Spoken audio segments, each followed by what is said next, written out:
Chemistry का unit अपना किहड़ा continue आ atomic structure. साडा यूनिट हैगा वा एटॉमिक स्ट्रक्चर। अज आप पढ़ने ने क्वांटम नंबर। क्वांटम नंबर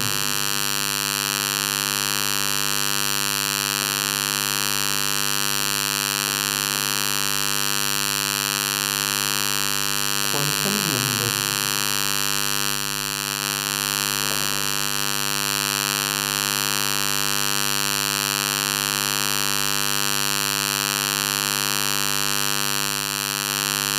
देखियो क्वांटम नंबर की होंगे आ आप कह सकते हैं आप इन्हों कह सकते हैं दीज आर द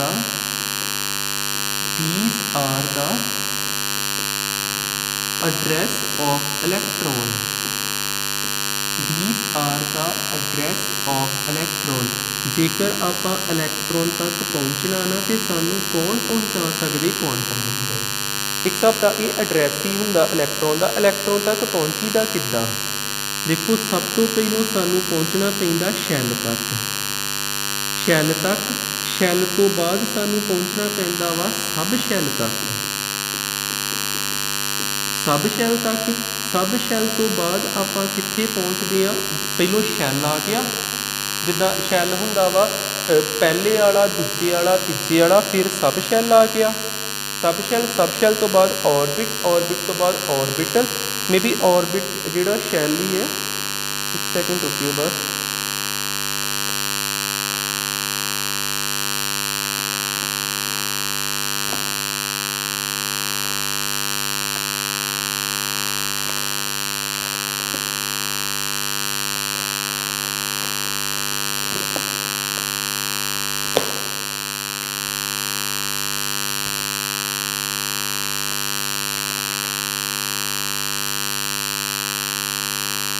हाँ ठीक है इसे तरीके नाल ही है।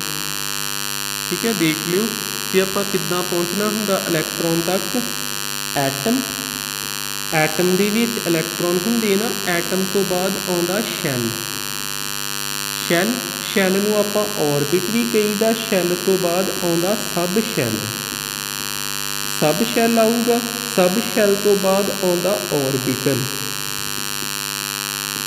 ऑर्बिटल ते ऑर्बिटल दे विच किहड़ी चीज़ हुंदी आ इलैक्ट्रॉन। आ पाथ हुंदा जे ते इस पाथ की जानकारी किन्ने देनी आ क्वांटम नंबर्स ने। क्वांटम नंबर्स ने आप कह सकते हैं there are 4 quantum numbers. There are 4 quantum numbers. Total quantum number होंगे जे 4। There are 4 quantum number. First हुंदा principal quantum number. Principal quantum number जिन्हों केना डिनोट करीदा छोटे n ना। प्रिंसीपल क्वांटम नंबर ने किहदी जानकारी देनी जे शैल दी। ठीक है आप कह सकते हैं this gives us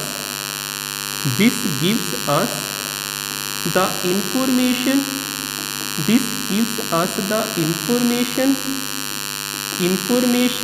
related to this gives us the information related to shell ते n की वैल्यू कितनी हो सकती। n हो सकता 1 2 3 4 5 अप टू इनफिनिटी तक। ठीक है प्रिंसीपल क्वांटम नंबर ने सानू की देनी किहदी जानकारी देनी आ शैल दी। ते ये कित्थों तक हो सकता वा 1 2 3 4 कित्थों तक n तक। ठीक है ऑर्बिट कह लो शैल कह लो एनर्जी लैवल कह लो। इन्हों ऑर्बिट कह लो शैल नूं होर की कह सकते आप ऑर्बिट कह सकते। शैल नूं होर की कह सकते आप एनर्जी लैवल कह सकते। एनर्जी लैवल भी कह सकते हैं। ठीक है जे N1 आ तो किहड़ा शैल हुंदा K शैल। जे N2 आ तो L शैल। जे N3 आ तो M शैल। जे N4 आ तो N शैल। ठीक है, के एल एम एन मेन याद रख लियो। एन 1 आ तो के शैल, 2 आ तो एल शैल, 3 आ तो एम शैल, 4 आ तो एन शैल। एक गल होर याद रखनी आ, मैक्सीमम इलैक्ट्रॉन एक ऑर्बिट दे विच किन्ने हो सकदे, एक शैल दे विच किन्ने हो सकदे, किहड़े फार्मूले तो पता लगदा, 2n² तो। Maximum number of electron, maximum number of electron in N orbit किहड़े फार्मूले तो पता लगदा, 2n² तो। इस फार्मूले तो पता लग सकता जी भी किन्ने इलैक्ट्रॉन हो सकते, जे इत्थे 1 भरोगे 2 आ जाना, 2 भरोगे 8 आ जाना। क्लीयर। किसी ऑर्बिट दे विच किन्ने इलैक्ट्रॉन मैक्सीमम हो सकते, किहड़े फार्मूले तो पता लगदा, 2n² तो। ते जे मैं कहां मैक्सीमम ऑर्बिटल किन्ने हो सकते, मैक्सीमम ऑर्बिटल, ऑर्बिटल इन एन ऑर्बिट, ऑर्बिट वड्डी टर्म है ना, एक ऑर्बिट दे विच किन्ने ऑर्बिटल हो सकते, ते किहड़े फार्मूले तो पता लगदा, n² तो। 2 नहीं लाउणा हुण, ठीक है। ये तो हो गया साडा प्रिंसीपल क्वांटम नंबर। सैकेंड हुंदा जी एजीमूथल क्वांटम नंबर, सैकेंड हुंदा वा azimuthal quantum number, azimuthal quantum number. Azimuthal quantum number साडी कित्थे मदद करूगा, सानू ये दस्सण लई भी सब शैल किन्ने हैगे। एजीमूथल क्वांटम नंबर सानू दसूगा भी सब शैल किन्ने हैगे। आपां कह सकते हैं जिद्दां इहदे वांगू लिखांगे, दिस गिव्स अस, की आऊगा, this gives us the information, इनू एल नाल डिनोट करीदा जी, this gives us the information, this gives us the information related to केड़ी चीज़ां की जानकारी दूगा, सब शैल दी। this gives us the information related to सब शैल, ठीक है। this gives us the information related to सब शैल। ते एहदियां 4 वैल्यूज याद रख लियो। सब शैल 4 ही ने, एल हुंदा जे 0, एल हुंदा जे 1, एल हुंदा 2 ते एल हुंदा 3। जे 0 आ ते केड़ा सब शैल आ, एस, एस। जे 1 आ ते केड़ा सब शैल आ, पी। जे 2 वा ते केड़ा हैगा वा, डी। जे 3 वा ते केड़ा हैगा वा, एफ। एल दी वैल्यू याद रख लो, एल दी वैल्यू 1 आ ते एस सब शैल, जे 2 नहीं 0 आ ते एस, 1 आ ते पी, 2 वा ते डी, 3 वा ते एफ, ठीक है। इन्नियां गल्लां याद रख लियो। होर आपां जे वेखना होवे ना, मैक्सीमम नंबर ऑफ इलैक्ट्रॉन, जिद्दां इत्थे लिखिया ही, maximum number of electron, maximum number of electron in N subshell, in a सब शैल, इहदा फार्मूला हुंदा जे 2l+1, इदां ही हुंदा है, इहदा फार्मूला हुंदा वा 2l+1। ते जेकर मैं कहां maximum number of orbitals, maximum number of orbitals in a subshell, in a सब शैल, इहदा फार्मूला सिर्फ इन्ना की हुंदा जे 2l+1, 2l+1, ठीक। ये भी हो गया, एजीमूथल क्वांटम नंबर भी हो गया, प्रिंसीपल क्वांटम नंबर भी हो गया। नैक्सट आ गया साडा magnetic quantum number. Third quantum number होगा साडा मैग्नैटिक क्वांटम नंबर। मैग्नैटिक ने फिर ऑर्बिटल की जानकारी देनी सानू। थर्ड क्वांटम नंबर आ गया मैग्नैटिक क्वांटम नंबर।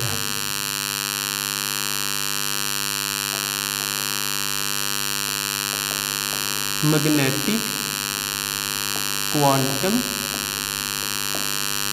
नंबर, ਇਹਦੇ ਵਿੱਚ ਆਪਾਂ ਕੀ ਲਿਖ ਸਕਦੇ, ਇਹਦੇ ਵਾਂਗੂ ਹੀ ਲਿਖੋ, this gives us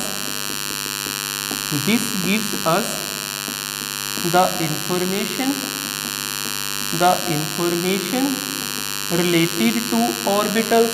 ਇਹਦੇ ਤੱਕ ਪਹੁੰਚ ਗਏ ਨਾ ਆਪਾਂ, related to orbitals, ਇਹਨੂੰ ਛੋਟੇ m ਨਾਲ रिप्रजेंट करीदा, related to orbitals। तो m की वैल्यू किद्दां लिखी दी आ -l 0 ते +l। m की वैल्यू किद्दां लिखनी हुंदी आ -l 0 ते +l। ठीक है, याद रख लियो -l 0 ते +l।